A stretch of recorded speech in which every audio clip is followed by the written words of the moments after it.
전후좌우로 한번 이렇게 인사합시다. 해 뜰 날 옵니다. 힘냅시다.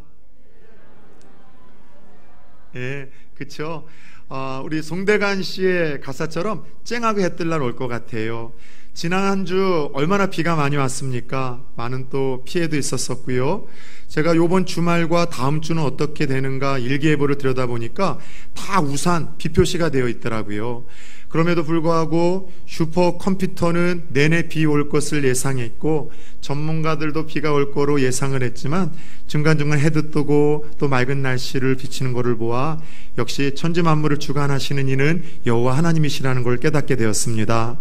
마찬가지로 우리네 인생을 주위 사람들이 소망이 없고 앞으로도 힘들어질 거라고 이야기할 수 있고 예측도 할 수 있겠지만 우리 인생을 붙들고 계시는 그 하나님으로 말미암아 저와 여러분의 인생에도 하나님 붙들고 있는 한 반드시 쨍하고 해 뜰 날이 올 줄 믿으시기 바랍니다. 아멘 하신 분들에게는 그 해 뜨는 날이 속히 올 줄 믿습니다. 중간에 껴든 분들에게도 오기를 축원합니다. 과학자들은 1664년에서 1660년 이 시기를 가리켜 한 번만 따라서 합시다. 기적의 해. 예, 이 시기를 가리켜 기적의 해라는 별명을 붙였습니다. 도대체 1664년에서 66년까지 어떤 사건이 있었기에 기적의 해라는 별명을 붙였던 것일까요? 우리의 예상과는 달리 좋은 일보다는 좀 끔찍한 일이 주어진 시기였었습니다. 1664년에서 66년은 인류 최초의 팬데믹, 이제는 팬데믹이라는 단어가 좀 익숙하죠.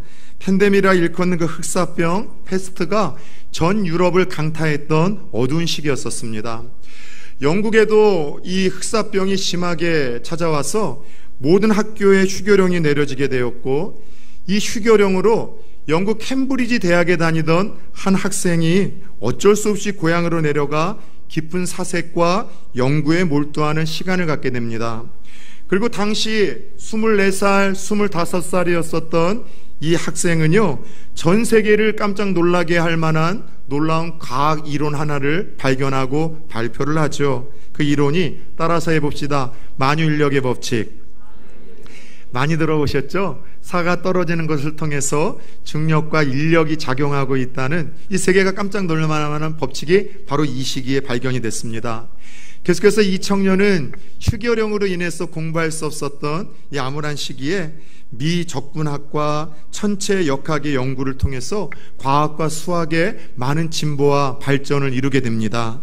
바로 천재 물리학자이자 수학자였었던 뉴턴의 이야기였었고, 뉴턴으로 말미암아 과학과 또 그리고 이 수학에 이런 진보가 일어난 특별한 한 해라고 해서 과학자들은 기적의 해라고 부르기 시작했던 것이었습니다.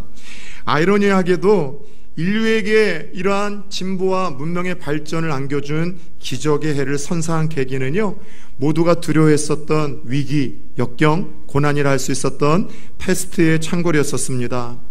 살면서 역경과 위기를 좋아하는 인생이 있겠습니까? 그럼에도 불구하고 역경과 위기는 새로운 기회와 또 기적을 인류와 인생들에게 선사하는 법이죠. 이것이 때로는 하나님께서 우리네 인생에 이해할 수 없는 역경과 위기의 시간들을 허용하는 이유이기도 합니다. 바라기는 뜻하지 않았던 역경과 위기가 오히려 새로운 기적을 시작해 하는 특별한 계기가 되었던 것처럼 우리 성도님들이 지금 당하고 있는 역경, 고난, 그 위기도 하나님 안에서 놀라운 기적을 창출하는 계기로 선하게 하나님이 사용할 수 있기를 예수 그리스도의 이름으로 축원합니다. 그런 의미에서 오늘 본문에는 또 다른 역경과 위기 속에서 기적 같은 사역의 열매를 거둔 한 사람의 이야기가 등장을 합니다. 지난주 말씀 기억하십니까? 사도 바울이 2차 전도 여행을 마쳤고 이제 그의 고향 파송교회였었던 안디옥 교회로 돌아가게 됩니다. 사도 바울은 복음 전파에 진짜 미친 사람인 것 같아요. 그 지친 몸을 여러분 녹록지 않았을 텐데 한 달도 남짓 여러분 머물지 아니하고 다시 3차 전도 여행을 떠나기 시작합니다. 주목할 것은 사울의 2차 전도 여행은 우리가 아는 것처럼 고린도라는 도시가 중요 전략지가 되었다라고 한다면 3차 전도 여행의 중요한 전략지는 한 번만 따라서 해볼까요? 에베소. 예, 3차 전도 여행의 중요 전략지는 에베소라는 도시였었습니다. 에베소도 에베소서라는 편지와 말씀 때문에 익숙한 장소 도시이죠. 사실 에베소는 사도 바울하고 좀 짧은 인연이 있었어요. 어떤 인연인가 하면 바울이 2차 전도 여행을 마치고 고향으로 돌아가다가 아주 잠깐 들르고 방문했었던 그런 이력이 있었습니다. 그때 잠깐 들러서 인연을 맺었었는데 그 이야기가 우리가 함께 다루지 못한 사도행전 18장 19절에서 21절에 기록되어 있는데 제가 한번 읽어드릴 테니 여러분 성경을 한번 찾아보세요. 에베소에 와서 그들을 거기 머물게 하고 자기는 회당에 들어가서 유대인들과 변론하니 여러 사람이 더 오래 있기를 청하되 허락하지 아니하고 작별하여 이르되 만일 하나님의 뜻이면 너희에게 돌아오리라 하고 배를 타고 에베소를 떠나 2차 전도 여행을 통해서 지친 가운데 고향으로 들으다가 어쩔 수 없이 잠깐 방문한 그런 곳이었었어요. 근데 짧게 들러서 말씀을 전했는데 많은 유대인들이 좀 더 머물러서 우리에게 말씀을 전해주면 안 되겠느냐고 부탁을 했고 사도 바울은 그 도시도 영적인 그 눌림이 만만치 않았었거든요. 도전이. 그래서 그런 여러 가지 이유 또 불편함 또 지친 마음 때문에 머물지는 못하겠고 하나님이 혹 나중에 허락을 하신다면 그때 와서 너희들과 만나 교제를 하겠다라고 막연한 약속을 하고 떠난 그런 도시였었어요. 더 나아가 에베소는 동양과 서양을 연결하는 세계적인 무역 도시로 당시 신로마로 불릴 만큼 아주 거대한 4대 도시 중에 하나였었습니다. 문제는 고린도라는 도시가 유럽의 가장 타락한 도시라고 할 수 있다면 2차 전도 여행의 중심 전략지인 이 에베소라는 도시는 아시아에서 가장 타락하고 세속적인 도시라고 이해를 하면 좋을 것 같습니다. 그 당시 그 아시아에서 가장 큰 신전 아데미 신전이라고 해서 여신을 섬기는 신전과 많은 사제가 있었었고요. 그 당시 이 신의 이 세력이 얼마나 컸는지 우상의 세력이 아데미 이 신을 만드는 우상을 만드는 공장이 있었어요. 그래서 훗날 그 예수를 믿고 많은 사람들이 변화가 돼서 그 공장 부족처럼 만들어서 팔던 그 공장이 망하게 생겨서 그 사람들이 사도 바울을 핍박하는 일들이 또 벌어지기 시작을 하거든요.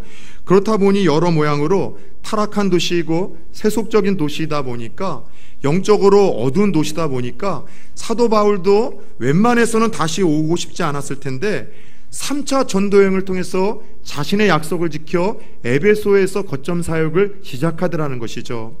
저는 사도 바울이 그냥 막연하게 던지고 간 그 약속을 다시 한번 3차 전도여행을 통해서 지킬 수밖에 없는 이 상황을 보면서 좀 그런 생각을 해봤어요. 한 번만 따라서 합시다. 함부로 약속하지 말라.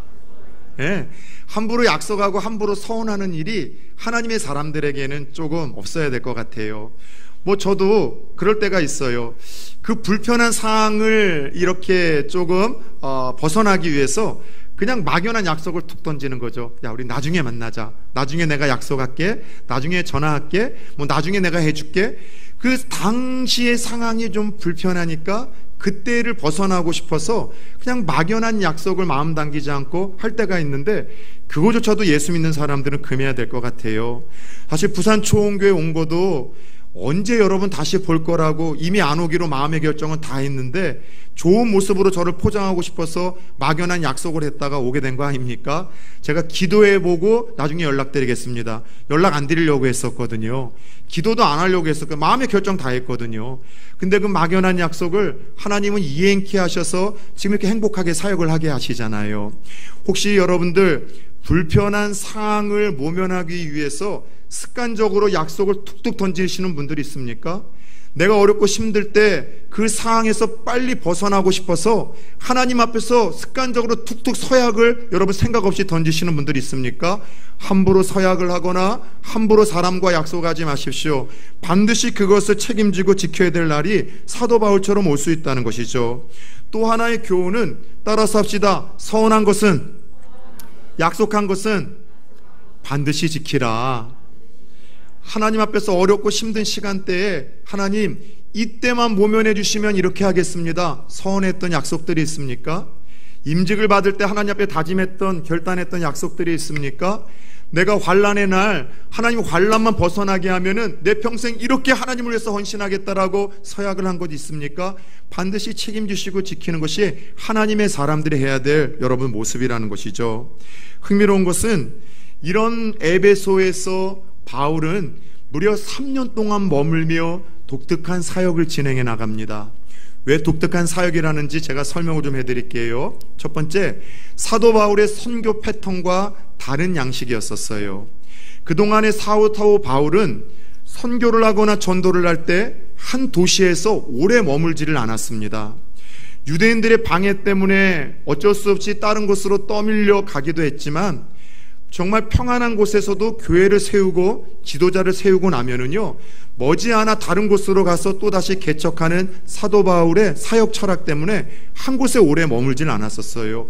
유독 한 곳 이전에 머문 곳이 있다라면 그 고린도라는 곳, 너무나 지치고 외롭고 힘들어서 도망가려고 했지만 하나님 브리스길라 아굴라도 붙여주시고 실레와 디모데도 붙여주시고 예수님이 직접 나타나셔서 그를 붙잡아서 고린도에서만 1년 6개월을 머물렀었죠. 그랬던 사도 바울이 3차 전도여행 에베소에서는 무려 3년이라는 시간을, 가장 오래된 사역을 이곳에서 머물며 사역을 펼쳐나가기 시작합니다. 더 나아가 3년 동안의 사역 중에 사도 바울은 그동안 선교여행에서 가장 아름답고 풍성한 사역의 열매도 바로 에베소에서 맺게 되더라는 것이죠. 우리 함께 읽었던 본문 8절 말씀을 같이 한번 보도록 하겠습니다. 바울이 회당에 들어가 석 달 동안 담대히 하나님의 나라에 관하여 강론하며 권면하되. 자, 에베소에 들어간 바울은 그의 선교 패턴을 따라 어디를 먼저 찾아갔습니까? 늘 그랬듯이 10명만 모여 살면은 짓는다는 유대인들의 회당을 찾아가 유대인들에게 먼저 설교를 하기 시작을 했어요. 그런데 그 회당에서 유대인들을 앞두고 무려 석 달 동안 강론을 하고 권면을 했다라는 말씀이 조금 여러분들 눈에 들어옵니다. 석 달 동안 어떤 말씀을 그가 전했을까요? 오늘 말씀을 보니까 그가 일맥상통 주구장창 전한 말씀은 하나님의 나라에 대한 메시지를 전했다는 것이죠. 하나님의 나라.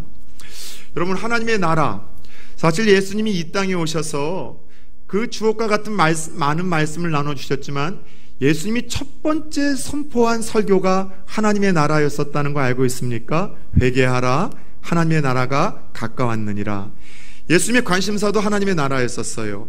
왜냐하면 첫 번째 설교만이 아니라 예수님이 죽으시고 나서 부활하시어 제자들과 함께 지상에 머무실 때, 그때에도 여러분들 그 40일 동안 제자들에게 주셨던 계속된 일관적인 메시지가 하나님에 대한 메시지를, 나라에 대한 메시지를 전했다는 것을 사도행전 1장에서 우리는 함께 나눈 바가 있습니다. 그래서 하나님의 나라에 대한 메시지를 이 사도 바울도 3개월 동안 계속 강론을 했는데, 도대체 하나님의 나라에 대한 메시지가 어떤 메시지냐는 것이죠.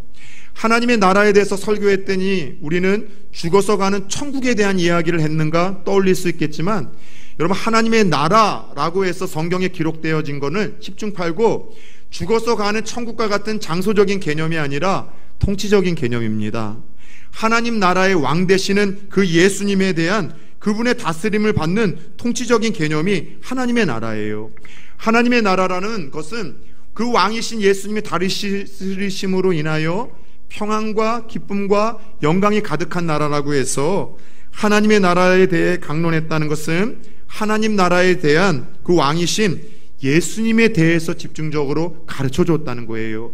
그 나라의 왕이신 예수님이 왜 고난을 받으셨고, 왜 십자가에 죽으셨고, 왜 부활을 하셨고, 그 예수님이 다스리게 되면은 어떻게 해서 우리에게 평안과 진정한 기쁨이 있는지에 대해서 집중적으로 가르쳐 주셨다는 거예요.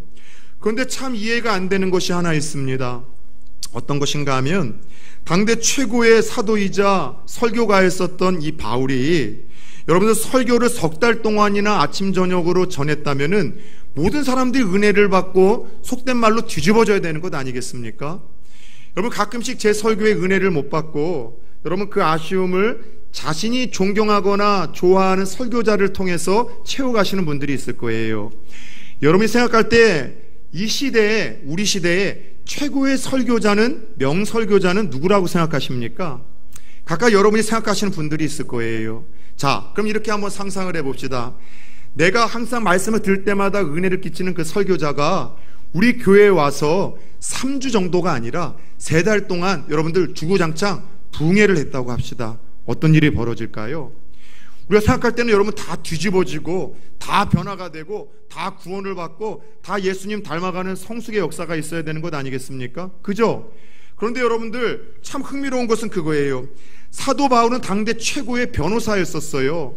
다소라는 곳에서 젊은 날 수사학, 변호사를 여러분 키우는 그 학문을 배운 전문가였었습니다.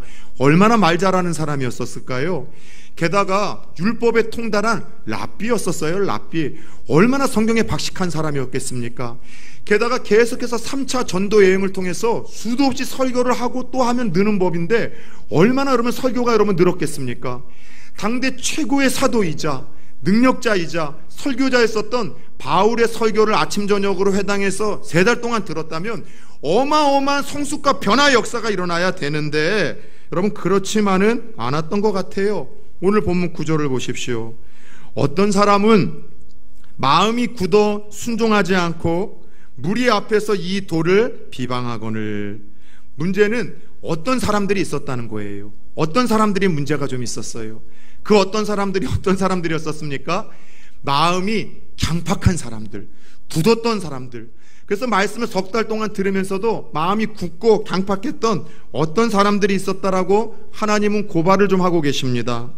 자, 하나님의 말씀이 선포되어질 때 그 장소에는 말씀을 전하는 자가 누구냐를 떠나서 항상 이처럼 마음이 굳고 강팍한 어떤 사람들이 있게 마련인 것 같습니다. 여러분, 마음이 강팍한 사람들의 특징을 잘 기록해 놨어요. 첫 번째는 말씀에 순종하지 않는데요. 내가 듣기 원하는 말, 내가 공감하고 싶은 말에는 고개를 끄덕이지만 내게 불편한 말, 내 신념과 전통과 가치관과 자존심을 깨트리는 하나님의 말씀에는 절대 반응하지 않고 순종하지 않는 이들의 특징이 마음이 하나님 앞에서 강팍하고 굳은 사람들의 특징이라 이야기를 하고 있습니다. 그것만이에요. 그 말씀을 여러분들 나누는 것이 비방을 하고 평가를 하기 시작을 해요. 내가 사람들과 함께 받은 말씀에 대한 은혜를 나누고 은혜를 쉐어링하면 좋은데 뭘 비방을 하고 비판을 하고 평가를 하는 것을 다른 사람들과 나누면서 대적을 하게 되더라는 것이죠. 예수님도 그런 이야기를 하셨죠. 당대 최고의 설교자라고 한다면 사실 여러분들 사도 바울은 예수님을 빼면은 최고가 될 수는 없습니다. 예수님만큼 여러분 설교를 잘하시는 분이 어디 있었겠습니까? 우리가 그 시대에 살아서 예수님의 주옥과 같은 말씀을 들었다면 얼마나 좋았을까? 그런 상상의 나래를 한 번씩 펼치지 않습니까?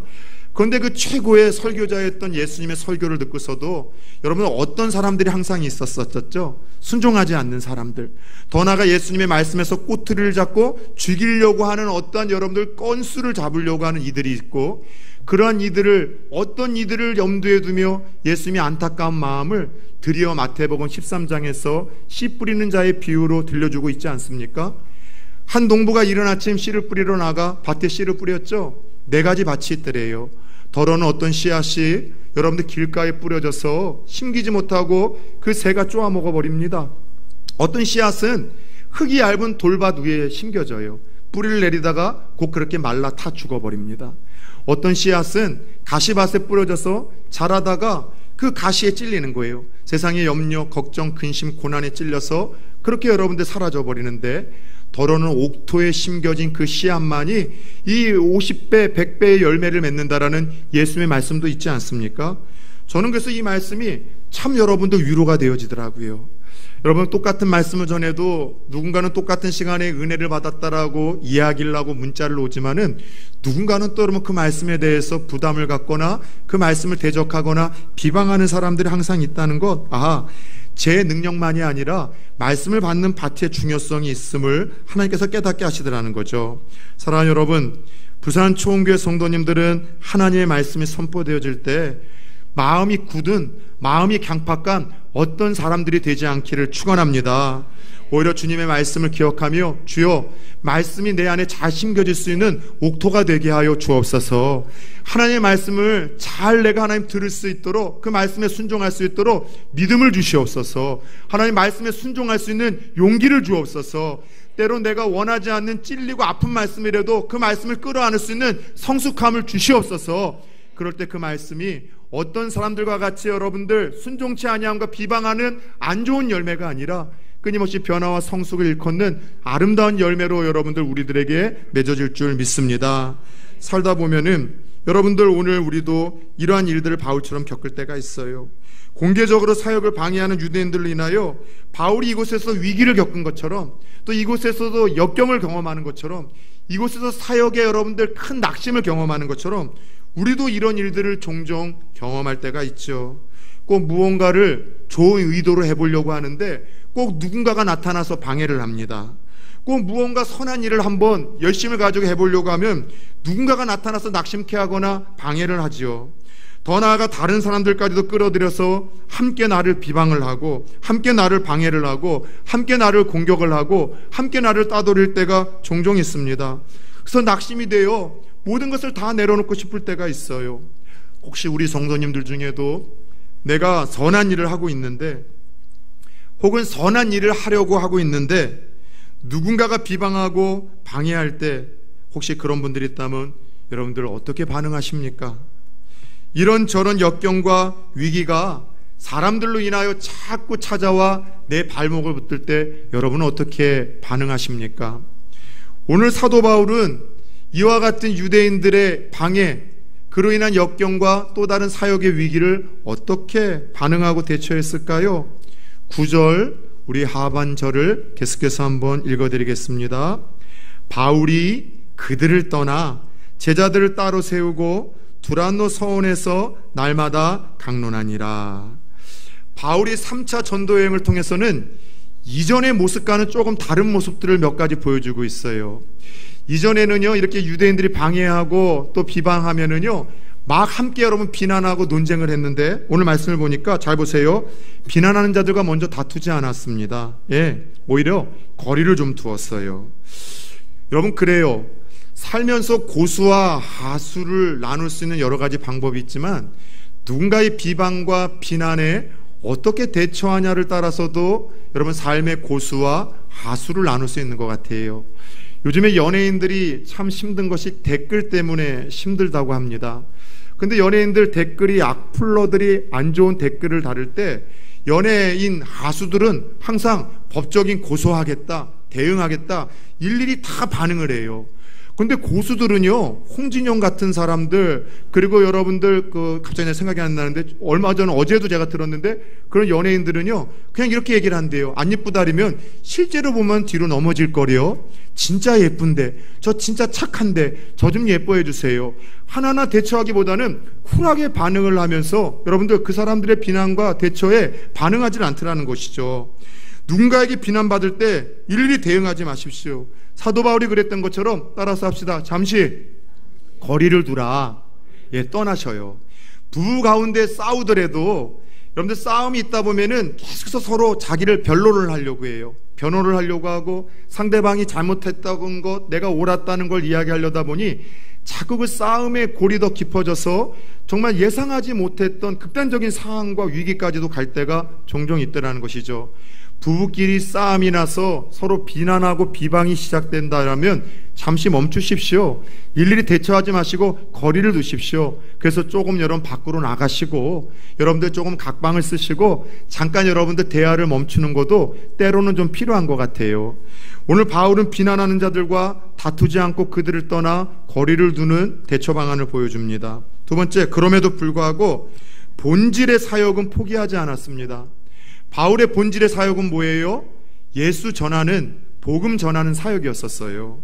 자, 일이 열매가 없다고, 누구한테 방해를 받았다고 쉽게 포기하시는 분들 있잖아요. 직장 때려치고 내가 같이 어느 부서에서 사역하다가 힘들다가 방해하면은 내가 일할 데 없느냐, 그리고 그 부서 때려치고 그렇게 여러분들 무언가 포기하고 쉽게 떠나시는 분들이 있는데 중요한 것은 본질적인 것들은 여러분들 놓치지 않았다는 것이죠. 사도 바울은 방해가 있어도 이 일에 대해서 비방이 있어도 그럼에도 불구하고 복음을 전하는 사역만큼은 방향을 바꿨을 뿐 절대 포기하지 않았음을 우리에게 보여주고 있습니다. 끝으로 중요한 것은 사도 바울은 이 역경과 위기 속에서 최선의 길이 막혔기에 따라서 해봅시다. 차선의 길을 찾더라. 예, 다시 말해 방법을 개선하는 아주 놀라운 모습을 보여주고 있어요. 예전 같았으면 유대인들의 극심한 방해와 공격이 있었으면 에라 모르겠다 하고 그냥 먼지 털고 다른 지역으로 옮겼을 텐데, 이번에는 그렇지 않았어요. 사역의 방법을 개선했고 최선의 회당 중심의 사역이 막히자 차선의 방법을 기도하며 그는 마련을 했습니다. 그게 뭐냐면 회당 중심의 사역에서 제자 훈련 사역으로 처음으로 예수님처럼 방향을 전환한 거예요. 구체적으로 어떻게 방법을 개선했는가 하면, 회당에서 더 이상 말씀을 전할 수 없고 열매가 없으니까 두란노라는 서원을 빌려서, 일종의 학교인데 2년 동안 어떤 사람들이 아니라 그 말씀의 은혜를 받고 반응을 하는 소수의 사람들을 데리고서 집중적으로 제자 훈련을 2년 동안 이 두란노 서원에서 진행을 합니다. 여러분, 그래요. 제가 설교 때 자주 한 말씀인데, 우리가 역경과 위기 앞에서 믿음이 없으면 자꾸 구실과 여러분 변명거리를 찾아요. 포기해야 될 구실, 우리가 여러분들 그만두어야 될 변명거리를 자꾸 찾죠. 그러나 믿음이 있으면 여러분 그 최선의 길이 막힐 때 기도하며 차선의 방법을 찾는다는 사실을 깨닫기를 축원합니다. 한 번만 따라서 합시다. 믿음 없으면 핑계와 구실거리를 찾지만, 믿음이 있으면 기도와 차선의 방법을 찾는다. 오늘 사도 바울의 사역에 여러분들 독특함이었었죠. 코로나19로 인해서 참 많은 사회의 변화가 일어났습니다. 아이들 교육도 그렇고요, 일상의 삶도 그렇고요. 그로 인해서 많은 위기들이 여러분 곳곳에 찾아왔는데, 코로나로 인해서 또 역경을 여러분들 경험하고 있는 곳이 있다면 교회 아닐까요? 참 교회가 많이 힘듭니다. 지난주 서울에 있는 한 대형교회 장로님과 전화를 하다가, 장로님 요즘에 교회 출석률이 좀 어때요? 라고 여쭤봤더니 3분의 1이 지금 출석하고 있다는 거예요. 교회예요. 그러다 보니 재정적인 어려움도 많고 여러 모양으로 교회 자체가 많이 이렇게 좀 다운되었다라는 안타까운 이야기를 들었습니다. 그래서 목사님 교회는 어때요? 라는 이야기를 장로님에게만이 아니라 안부를 주고받는 많은 분들이 자신이 섬기는 교회들에 대한 힘든 이야기를 할 때마다 저도 좀 공감을 해야 되는데, 또 거짓말은 시킬 수 없잖아요.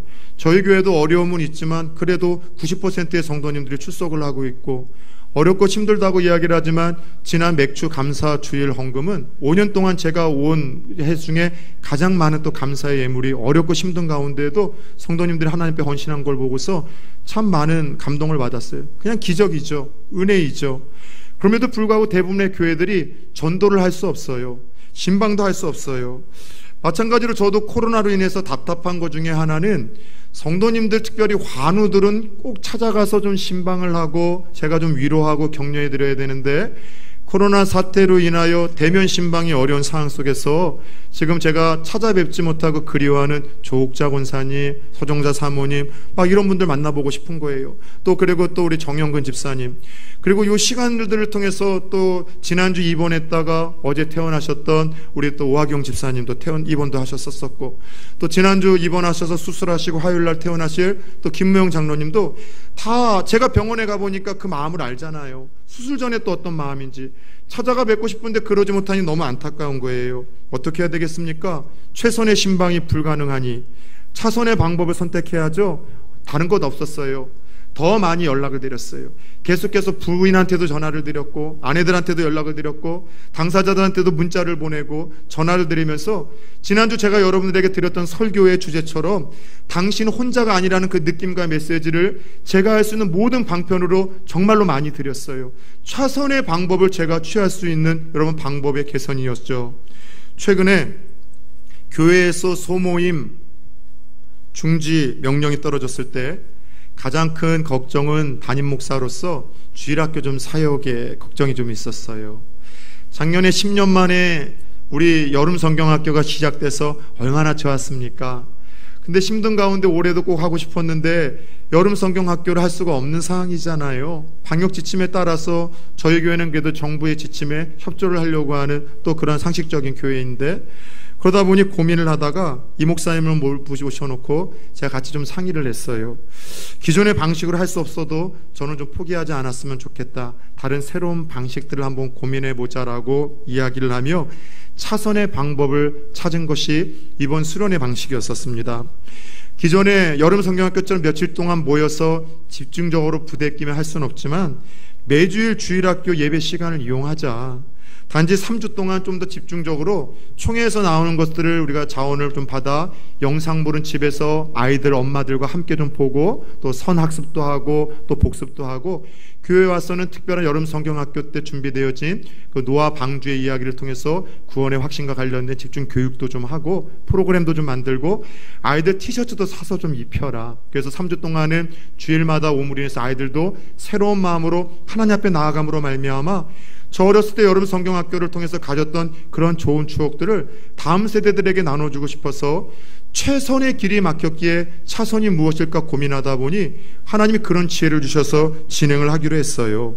그래서 8월 9일부터 23일까지 3주 동안 주일 오전 11시 예배 때 진행이 되어지는데 그럼에도 불구하고 아이들에게 평생 추억이 남는 여름 성경학교, 아이들의 구원의 확신을 경험하는 여름 성경학교, 가장 은혜로운 여름 성경학교가 될 수 있도록 함께 관심 가져주시고 또 우리 선생님과 교육자들 격려해 주시고 같이 또 기도해 주실 수 있기를 예수 그리스도의 이름으로 부탁드리겠습니다. 그래요. 오늘 바울이 회당 중심의 최선의 사역이 막히자 여러분 소수의 제자 훈련이라는 이 차선에 최선을 다하여 방향 전환을 하자 어떤 열매가 나타났을까요? 본문 10절입니다. 2해 동안 이같이 하니 아시아에 사는 유대인이나 헬라인이나 다 주의 말씀을 듣더라. 아멘. 집중적으로 그 말씀에 반응을 한 이들을 데리고 훈련을 시키고 또 그들을 교육시키니 그들이 하나님 나라의 일꾼이 되어서 가는 곳곳마다 복음을 증거하여 유대인들만이 아니라 그 아시아 전역에 있는 많은 유대인과 헬라인들이 다 하나님의 말씀을 듣는 예상치 못하는 더 그 놀라운 열매가 있었다는 것이죠. 20절을 보니까 이로 인하여 주의 말씀이 힘이 있어 흥황하여 세력을 얻었다고 이야기를 하며 예수님의 비전과 예수님의 유언처럼 하나님의 나라가 더 효율적으로 전략적으로 힘있게 확장되어지는 뜻밖의 기적과 같은 열매가 있었음을 우리들에게 알려주고 있습니다. 여러분 그래요. 지금도 교회와 목회자가 힘써야 될 가장 큰 사명 중에 하나는 다른 것 아니에요. 하나님의 사람들을 세워가는 거예요. 양육하는 거예요. 말씀에 순종하고 주님의 비전을 나의 비전으로 삼아 하나님의 나라를 확장시킬 수 있는, 세상을 변화시킬 수 있는 소수의 사람들을 제자로 양육하고 집중해야 하는 것, 여러분 이것이 교회와 목회자의 사명이고, 이 일들을 집중하며 나아갈 때 교회도 건강하고 목회자도 건강하고 성도들도 건강할 수 있는 법입니다. 그런데 저는 2년 동안 사도 바울이 차선으로 제자 훈련을 한 이 두란노 서원이라는 곳이 좀 어떤 곳인가 관심을 갖고 찾아보다가 좀 놀라운 것을 깨닫게 되었어요. 두란노 서원이라는 것은 두란노라는 한 철학자가 만들어낸 일종의 학교였었습니다. 근데 사도 바울이 이 서원에서 2년 동안 강론한 시간이 다른 사본에는 좀 기록이 되어졌어요. 그 시간대가 오전 11시부터 오후 4시까지 2년 동안 그 공부와 말씀의 교육을 시켰다고 기록이 되었다는 것이죠. 오전 11시부터 오후 4시, 왜 이 시간을 선택을 했을까요? 유대인들에게 있어서, 이 지중해에 사는 사람들에게 있어서 이 시간대는요 가장 더운 시간대예요. 활동이 없는 시간, 쉬어야 되는 시간, 낮잠 자는 시간, 휴식의 시간이었었는데 이 시간대에는 공부도 하지 않기에 빈 강의실이었기에 사도 바울이 빌려서 말씀을 사모하고 제자가 되고 싶어하는 사람들과 이 시간에 희생을 여러분 함께 했던 거예요. 여러분 그래요. 가장 더운 시간대, 피곤한 시간대, 일상적으로 낮잠을 자야 되고 휴식을 해야 될 그 시간에 서원에서 제자훈련이 진행되었다는 것, 하나님 말씀 배우려고 하면은요, 하나님에 대해서 더 알아가려고 하면은요, 신앙이 성숙하려고 한다면은요, 예수님의 제자가 되어야 되려고 한다면은요, 나도 살고 남도 살리며 세상에 영향력을 끼치는 그 그리스도의 제자가 되고 싶다면 에베소 사람들처럼 시간의 희생이 필요하다는 것을 우리들에게 알려주는 것 아닐까요? 남들이 자는 시간 희생해야 됩니다. 남들이 TV 보는 시간 희생해야 되고, 남들이 쉬는 시간이 희생하지 않으면 주의 제자 될 수 없어요. 주님에 대해서 더 알 수 없습니다.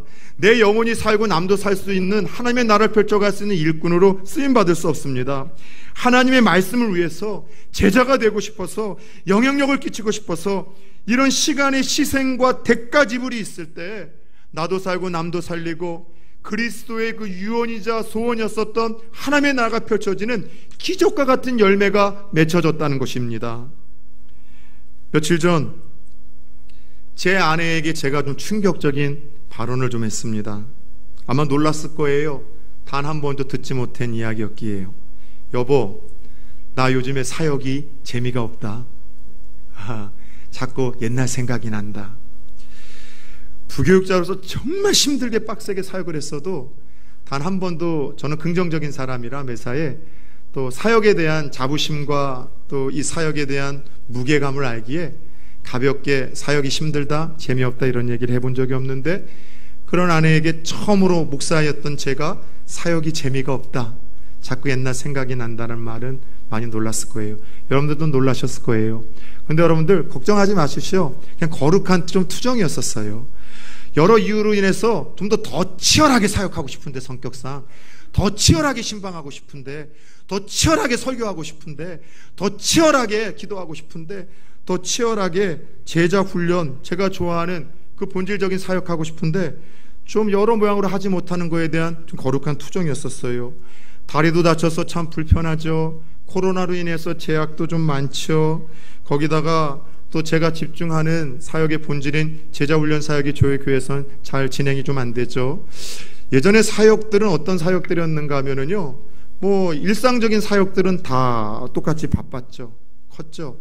그러니까 쉽게 얘기하면은 지금 한 400~500명에서 1000명 정도 모이는 교회의 담임 목사가 하는 일들을 그렇게 해왔다라고 생각을 하시면 좋을 것 같습니다.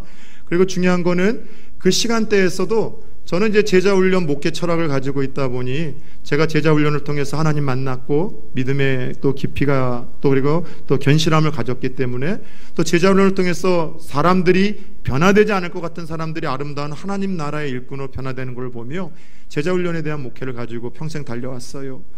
그리고 그 제자훈련에 대한 소문을 듣고 많은 분들이 제가 너무나 힘든 시간대에 제자훈련을 요청해 오는 경우들이에요. 대부분 그 시간들은 새벽 시간입니다.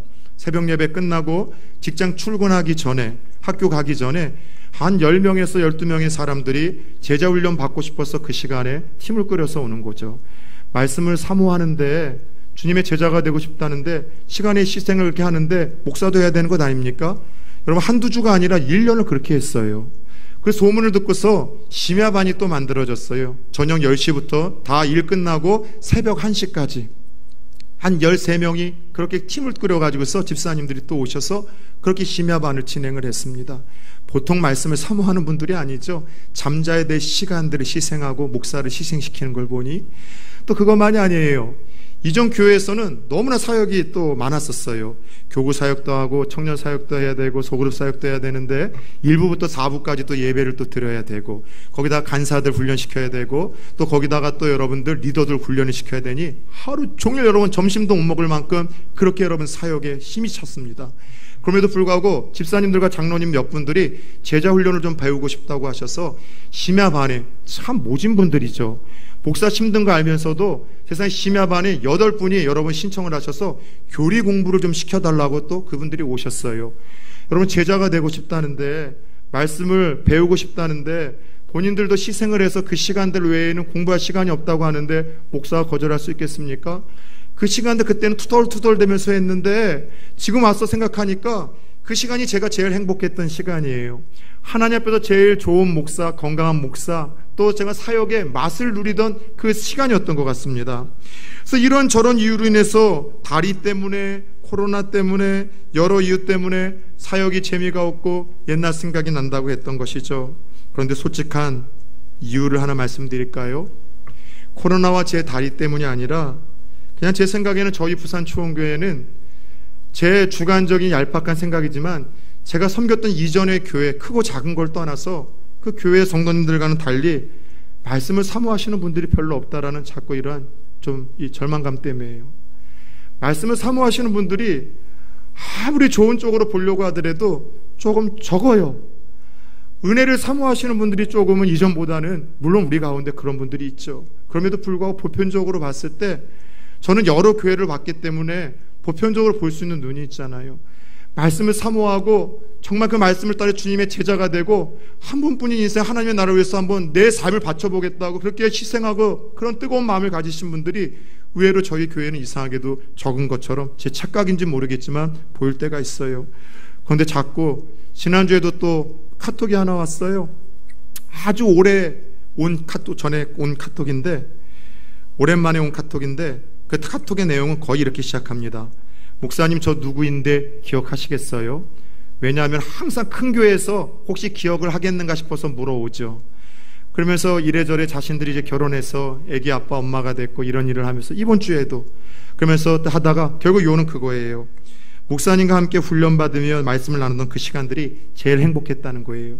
그 시간들이 지금의 저를 좋은 엄마 아빠로 살고 좋은 일꾼으로 이렇게 성장시켰다는 이야기를 통해서 뜻밖의 묵은 감동을 하나님이 저에게 주시더라는 것이죠.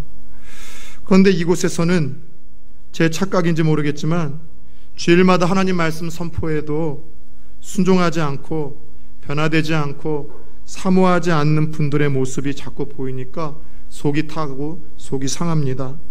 가끔은 오늘 본문 9절의 바울처럼 말씀을 사모하지 않는 분들 떠나서 저를 간절히 원하는 분들과 새롭게 시작해 볼까 싶은 유혹이 한두 번씩은 찾아올 때가 있어요.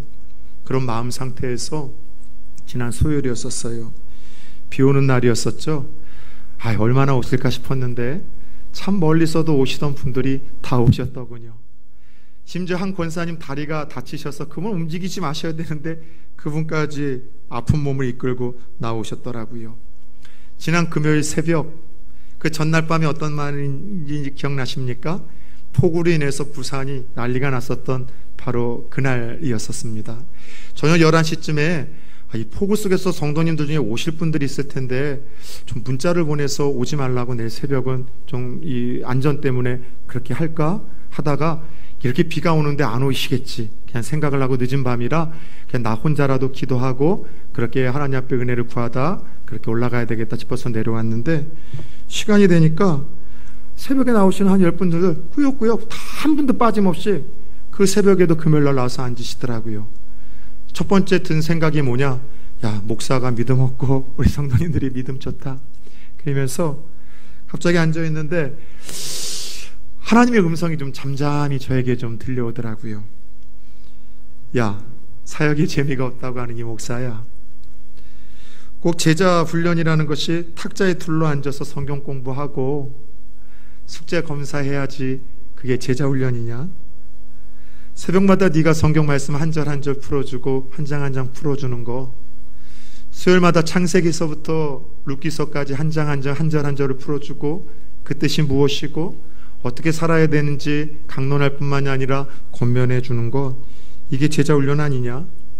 하나님 말씀 한 절 한 절 배우고 받은 그 권면대로 살기 위해서 이 새벽에 비 오는 가운데에도 때로는 택시를 타고 그 멀리서도 오는 그 분들이 제자 훈련을 받는 나를 사랑하는 진짜 제자들 아니냐? 저들 통해서 착각하지 말라는 거예요. 하나님의 나라는 펼쳐가고 있고 부산 초원교회는 앞으로도 소망이 될 것이고 저들을 통해서 저들의 세계는 끊임없이 아름답게 변화될 거라는 하나님이 감동을 주시더라고요. 하나님의 음성 앞에 아무런 토도 달 수 없고 그저 저는 고백하고 기도만 했습니다. 하나님 맞네요. 제가 착각하고 있었습니다. 교만했습니다. 제자 훈련은 계속해서 말씀을 사모하는 이들로 인해서 교회에서 진행이 되고 있었네요. 그리고 기도했죠. 하나님, 더 열심히 최선을 다해서 수요 예배, 새벽 예배 준비하고 강론하고 권면하겠습니다. 그리고 말씀 앞에 시생을 하는 한 분 한 분을 좀 축복했어요. 저들의 삶, 저들의 가정, 또 저들을 통해 하나님, 하나님의 나라 확장되게 하시고 부산 초원교회 기적이 날마다 일어나게 하시고 전포동의 이 지역에 기적이 일어나게 하여 주옵소서. 사랑하는 여러분, 하나님 말씀에 대한 바울과 제자들의 열심, 시간까지도 희생을 하던 그들의 모습이 저는 우리 성도님들에게도 좀 나타났으면 좋겠어요. 자고 싶고 쉬고 싶고 평안하게 믿고 싶은 것은 우리의 본성 아니겠습니까? 나쁜 건 아니에요. 그러나 신앙이라는 것은 우리의 본성을 끊임없이 거슬리는 것이 참된 신앙 아니겠습니까? 수요일 저녁 예배 좀 나오세요. 너무 멀지 않다면, 죽을 만큼 내가 지쳐있지 않다면, 내가 순교를 당할 만큼 가족들에게 내가 여러분들 고난과 핍박을 받지 않다면 예배와 말씀 배우는 시간에 헌신을 좀 드리고, 하나님 앞에 그렇게 최고의 희생을 할 만한 가치가 예배와 말씀, 제자가 되는 것에 있다는 것을 알아. 너무 힘들다면 직분자들은 한 달에 한 번이라도 수요 예배 좀 나오세요. 우리 임직 받으신 분들 계시다면 주중에 단 하루라도 새벽 예배에 좀 나오세요. 말씀을 듣고 그 뜻이 무엇인지를 깨닫고 주신 그 권면의 말씀을 붙들고 그 하루와 그 한 주 살면 얼마나 좋겠습니까? 주일날 오후 예배도 없잖아요. 이 험한 세상에서 그래야 나도 살고 남도 살리며 하나님의 뜻을 이루어드리는 인생들이 될 수 있기에 영적인 아비의 권면입니다. 그렇다면 오늘 여러분들이 주신 말씀 앞에 좀 어떻게 반응하시고 이 예배당을 떠나시겠습니까? 말씀이 굳어서 순종하지 않고 말씀을 비방하는 그 어떤 사람이 되어 오늘 예배의 자리를 또 떠나시겠습니까? 아니면 시간의 희생을 통해 세상을 변화시키는 소수의 제자가 되기로 결단을 하며 오늘만큼은 이 예배당을 떠나시겠습니까? 기도하겠습니다.